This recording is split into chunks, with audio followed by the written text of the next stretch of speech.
Hi, family members. So it was the very next day after my class, and of course, I had to go to the market to buy the things I was going to use back in Cameroon to incorporate what I learned in Nigeria into my business in Cameroon. And the first market I was going to is Ojota Market. Now, I have been to this market so many times during my other trips in Nigeria. When I came with Stacy, and the time I came alone, I came to this market, and it's such an easy breezy going to this market from Oshodi. So I decided not to book a ride to street it and go by bus because I knew I was going to, and I was just supposed to drop in front of the market. But guess what, family members, you're going to find out because of this video. But while in the car, this woman kept on talking in Yoruba and making so much noise on my head. It was only later on I found out she was even praying.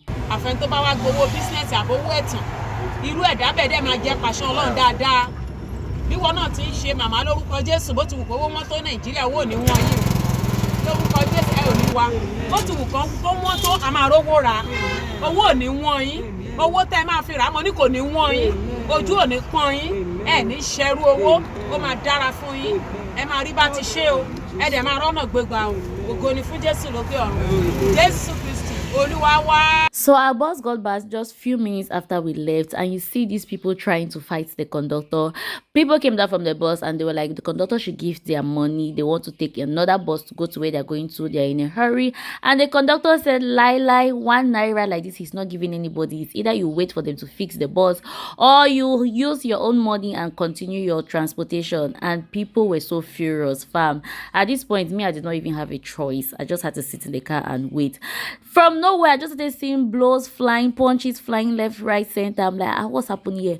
Conductor has removed his shirt. Serious fighting started taking place here. See, nothing can tell me that these conductors don't take something. They surely smoke Igbo or take something to make them high, because they are always so aggressive, agitated. Like the slightest thing, you have just provoked them and fighting has started. Now, this security man came and advised the rest of us who were still in the bus to just calm down, to just see how we can remedy the situation. Now, the problem was the tire had gotten bad. I don't know what was happening, but the people that had to give them a new tire, they kept on saying they did not have a spare tire. Like, it was just one complicated story. So these are people following the conductor, like, give our money, yo. It was at this point I even saw that this bus is really in terrible condition, because look at the back seat. I was just wondering, like, how were people sitting at the back seat while others were hustling the conductors to give their money? Me, I was looking at this back seat like, how were people actually sitting here?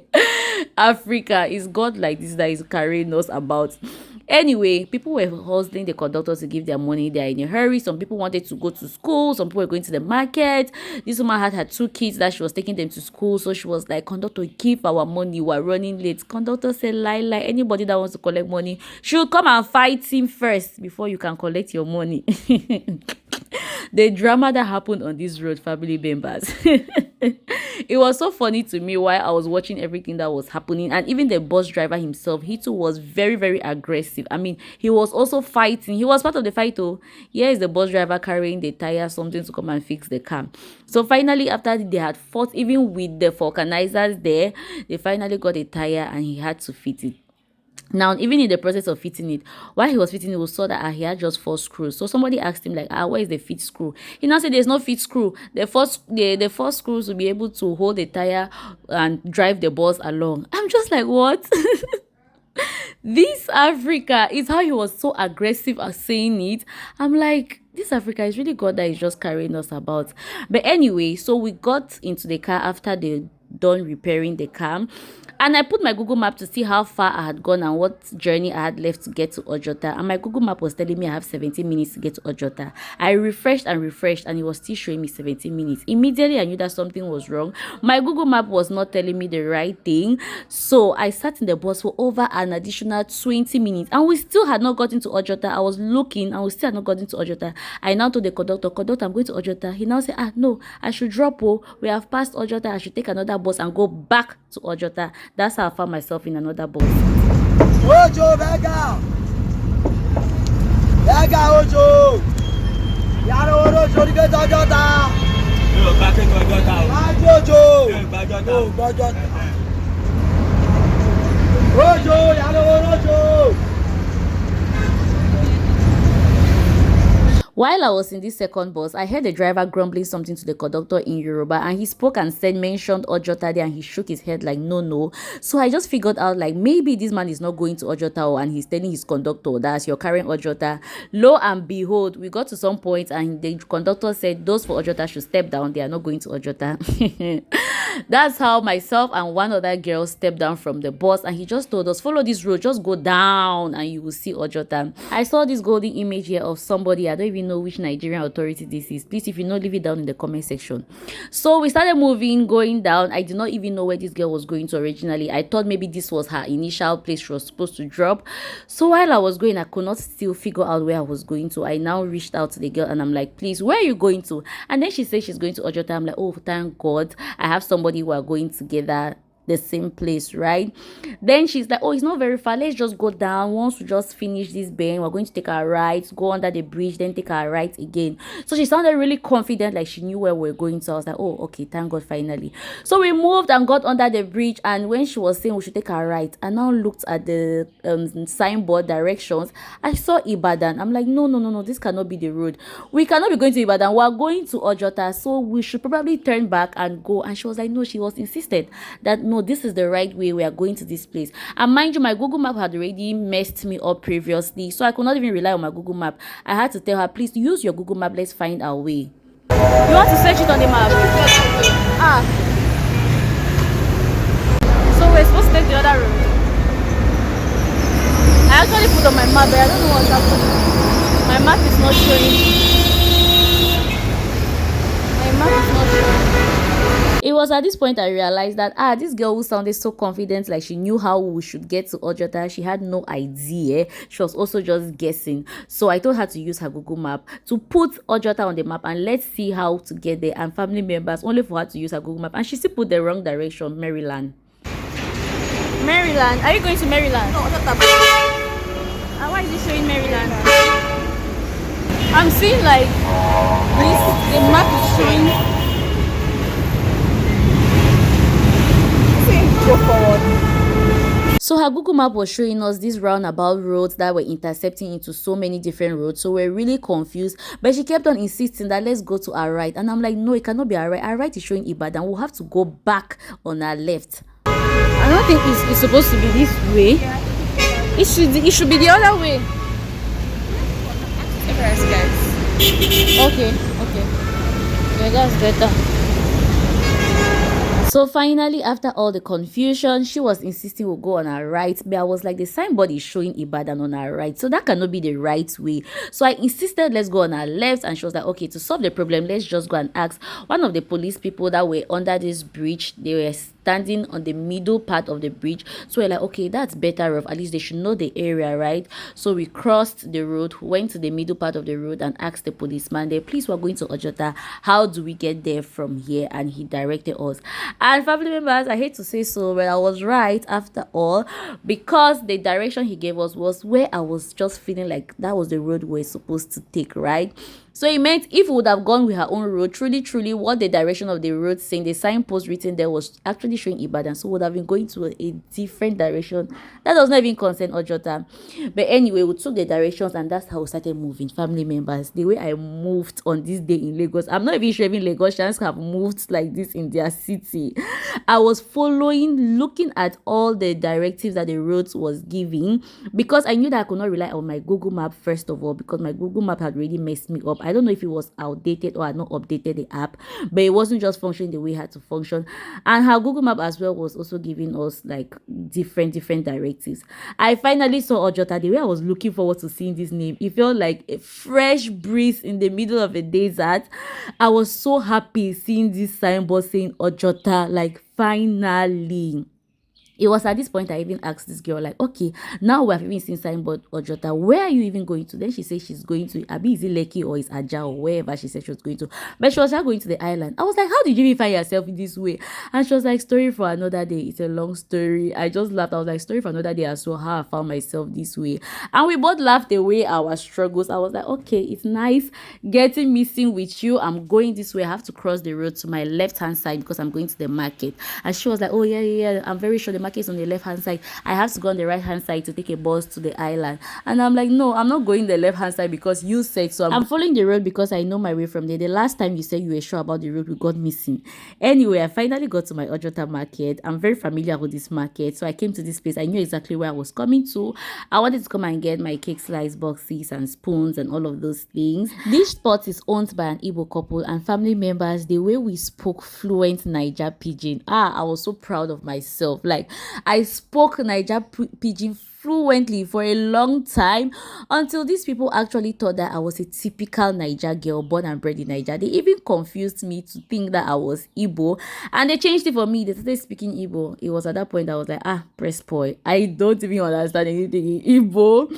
And they were so nice and friendly. I was so proud of myself. Like, Elomo, you're becoming a typical Niger babe, until they can hear your accent and feel like, this one is one of us. Like, she's a typical born and bred Niger babe. Kudos to you.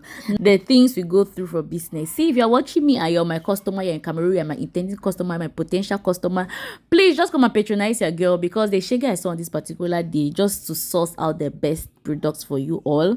I beg, I over try for you all. I'm trying for you all. Just come and support your girl. Okay? T for thank you. This is now 250 be this. Okay. You say you go come give me for 2.5 now, Loga. 2.8. You may not pay money. There's auction now for it, and it's importation. 14,000 for then the pants. This man had a limited number of pieces for the pants I wanted. I think he had left 100 and I needed more than that. So he had to go to the road and go to someplace to go and collect the remaining number of pieces I wanted, right? So I had to go to some other shop. He's still at Ojota. I went and bought some other things, came back here to pick up the remaining pants which he had gone to buy, and he still had not come. So I sat here waiting for him, and then rain started falling, family members. And then the tarpaulin that was even covering this outside part where I was sitting was burst, so rain was dripping on my head. It felt like I was being baptized with rainwater, but still yet I was still patient. I told this woman, please call your husband and ask him where he is. She calls her husband, and her husband says he's stuck at the warehouse because it was also rainy there. That's how we wasted about 30 minutes waiting for the rain to stop. The rain finally stopped, and this man came like 1 hour after the rain had stopped, but I was still so patient waiting for him. They even felt sorry for me, and they offered to buy me mineral for my patience. I mean, why wouldn't I be patient? They were so nice to me as well. They even helped me direct me to the next shop I had to go and buy the other things. The man finally came and packed all my orders. Where the spoon? The spoon, sorry. Okay. Don't give me. Get me the bag. No, just can't keep that one. Make I order right. Okay. Can't carry am. Before the ride could even get here, it was a struggle. I mean, the couple were so patient. They had closed their shop. It was closing time. People had gone home, but they were still there sitting, waiting for me, for my ride to come. They were even talking to the driver. Each time I called the driver on phone, they would direct him as to where to come and pick me up. I'm like, thank you guys so much. I was so grateful for them. And this driver did not even know the place. He did not even know that that kind of market was existing there. Guess what? This driver now started moving from one place to another. After asking me, like, what do they do in this market? He started stopping, like, oh, his sister does soap business. He wants to find contacts for her that they can help her in her packaging of her business. That's how this man started interviewing me about packaging in Ojota market. I'm like, so I'm the one who is showing you, Lagosian, what is happening in your town. He was like, he's so shocked. He did not know that there is an entire market just for packaging. He was so grateful for me bringing him there and the information I gave him and the contacts he actually took. So that took us a while to get home. Finally, fast forward to the next day, I decided to borrow myself sense. Like, Elomo, what happened to you yesterday? The trek I trekked, I'm not going to street it. I booked a ride to go to where I was supposed to go to. I was headed to Ikeja. I wanted to go and buy Buchi Mix Blender. You all know how Instagram people have peppered us with Buchi Mix Blender. And I'm so tired of having to blend things and your blender just dies on you. So I told myself when I come to Nigeria, I was going to get the Buchi Mix Blender. I checked online. They have two shops, one on the mainland and one on the island, I think Aja also, and the one on the mainland is at Ikeja. So I searched on Google Map and found my way there. I got to their location, and family members, guess what? I get into their shop and I find empty counters, and I'm asking the lady there, like, what's happening? She's like, we are sold out. I'm like, is this how people have money in this economy to be buying blenders of worth hundreds of thousands? Like, how is this possible? Make it make sense. See, you're the only one suffering in this economy. People have money out here. These were the only ones that were out for display, like the food processor and the juicer that just there for display. The rest of the things were all sold out. Like, I was just like, people have money in this economy. We're just the ones who are crying and saying that there is no money. Like, some people are actually cashing out. And for the amount of time I sat there, the phone calls that this woman received were over like 20 phone calls, people trying to place an order, and she's like, we're sold out. They even had walking customers, about 5 people that also came there, and she was like, we're sold out. This woman pitied me and went and gave me the last piece that somebody had paid for. Tell me this is not grace.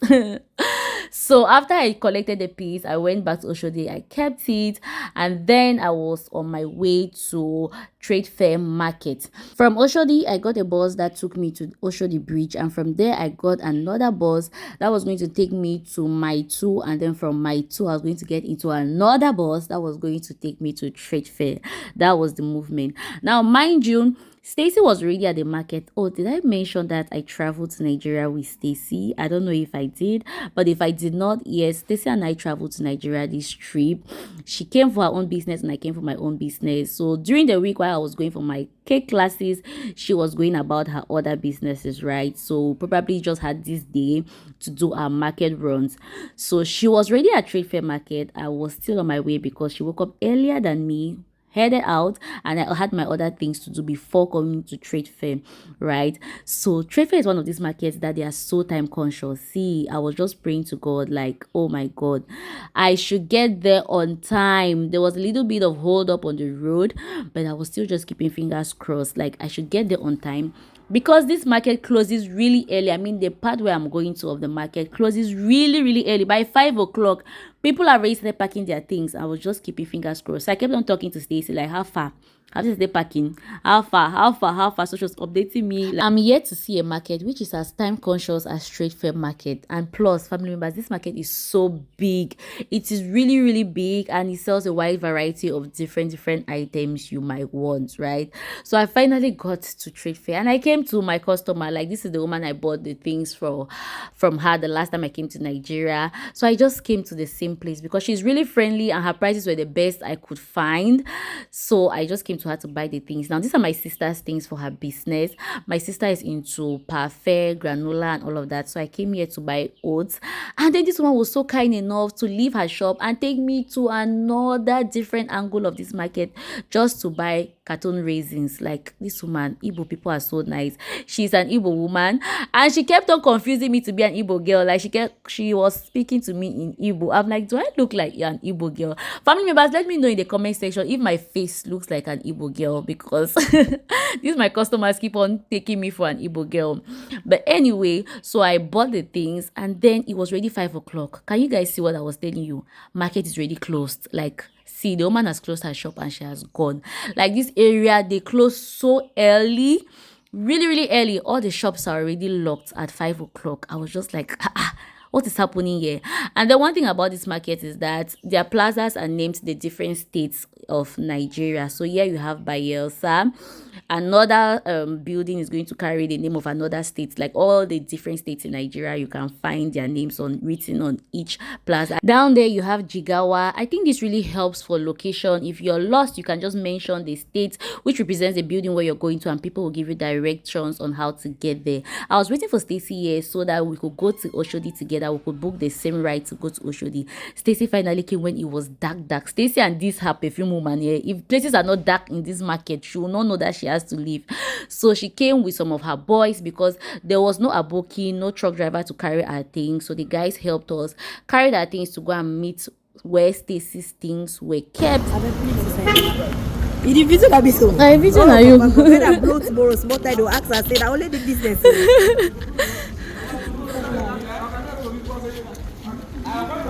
Somebody repeat after me, business is not for the faint-hearted. Or whether we for just go to our husband's houses quietly, or because what is all this struggle looking for money? Like, anyway, we finally got to where Stacy's own things were kept. It became a struggle on how to carry all these things to the gate where we were supposed to take a ride from, because the guys were like 3 of them and Stacy and I making it 5, and the load was more than 5. So one of the guys who was still carrying the oats was like, just double me another oats on my head, I will carry it. I'm like, 2 bags of oats, you have power. Oh. So he carried it, and then we carried all the other things to the gate where we were supposed to book a ride. Now, booking a ride to was a whole different struggle, family members.